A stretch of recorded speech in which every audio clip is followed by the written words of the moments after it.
محترم جناب محمد ظہیر منامہ بحرین، السلام علیکم. ہم آپ کے ممنون ہیں کہ آپ نے ہمارے ویب سائٹ اہلسنت.net پر یاد فرمایا. آپ نے پوچھا کہ اسلام میں سود کی حقیقی تعریف کیا ہے اور جو شخص سود پر قرض لیتا ہے اس شخص سے متعلق حکم شرع کیا. محترم، ایک مسلمان ہونے کے ناطے ہر مسلمان یہ جانتا کہ قرآن مجید فرقان حمید میں ربا کو حرام کہا گیا اور ایک جگہ نہیں بلکہ کئی جگہ اس کی حرمت کا تذکرہ کیا گیا. مسلمان ہونے کے ناطے سب کا ایمان ہے کہ سود حرام. تو جو شخص سود پر قرض لیتا ہے اس شخص سے متعلق حکم شرع یہی ہے کہ وہ فاسق ہے اور سخت گناہ گار اور مستحق نار ہے. فوراً اس کو قرضہ ادا کرنے کے بعد سچی توبہ کرنی چاہیے اور آئندہ کے لیے پختہ عزم کرے کہ وہ شخص جو ہے وہ آئندہ سود پر قرض نہیں لے گا.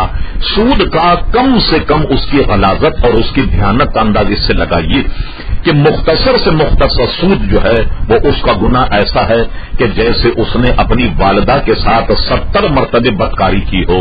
اتنے بڑے گناہ کا ارتکاب کسی مسلمان کو زیب نہیں دیتا. اللہ تبارک و تعالی ہمیں